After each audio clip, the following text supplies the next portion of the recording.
Welcome back, everyone. For this week's segment of Crime Stoppers, Sergeant Bryan Anderson and Detective Tanner Pritchard are joining me in studio from Oktibbeha County Sheriff's Department. Thanks so much, guys, for stopping by. Thanks for having us. So y'all have been pretty busy with auto burglaries. I feel like everyone's back in y'all's area, and it's kind of been increasing recently. Yes, ma'am. Over the weekend, we've had numerous reports ranging from crimes of opportunity, people just checking door handles if the vehicle's unlocked. Also, we had a few that the windows were actually busted out because valuables were left in plain sight. Interesting. Yes, ma'am. So I want to talk about this. We have this highlighted in the notes you guys sent me.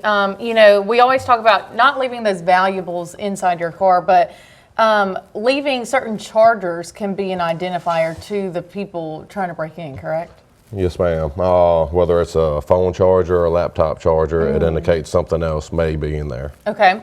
And then, you know, you guys were also saying auto burglaries are crimes of opportunity, but, you know, they're looking for those easy targets. Mr. Tanner, talk to me about what makes you an easier target for those people aside from maybe leaving maybe that computer in your back seat or something. Leaving the doors unlocked. Okay. That's the most common one. That's crazy to me. People don't lock their doors. And a lot of these burglaries that we do have, they're just walking through the parking lot pulling door handles. Okay. And if they find an open door handle, they're in. And yes. They immediately start scrounging the car for anything of value. And then, you know, a lot of the vehicles we see nowadays don't just have a regular car key, they have a key fob.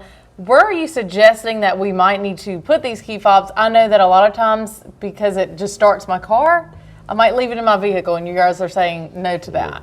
Absolutely not. Of course, bring it inside. Yeah. Don't leave it in the vehicle. Not only can valuables be stolen, but your actual vehicle could be stolen.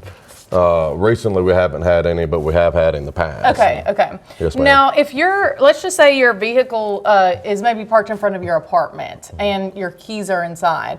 I know that there's a range distance on there, but do you recommend putting your keys in a certain spot that's not too close to your car inside, if that makes sense? Wouldn't put it right at the front door. Okay. You know, the closest area, I'd push it to the farthest area you could away from that. And then at the point, you know, maybe someone breaks into my car the next morning, I notice things are gone, or maybe, like you said, the grabs where they're busting the windows.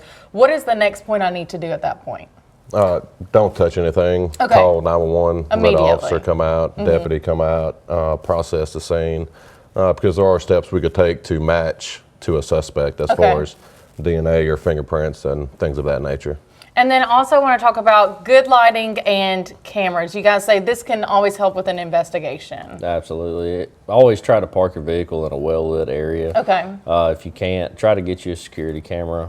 If you have a lot of these apartment complexes, you know, there's multiple people parked out in front of these buildings. But put a camera, if you can, on your front door just to keep an eye on your vehicle out in the parking lot, because not only does it help you know what's going on outside, it helps us if we have a rash of auto burglaries, try to get everybody's property back. And then I want to say this too, guys. You guys have put out videos before on y'all social media. So if you do have cameras and you give them to the Oktibbeha County Sheriff's Office, they can release that information online. And we all know how everything online spreads a lot faster. Yes, ma'am. Yes, ma'am. All right, thanks, guys. That was good information right there. Again, guys, remember to lock your cars, take your valuables out of your car, and don't be an easy target. We'll be right back.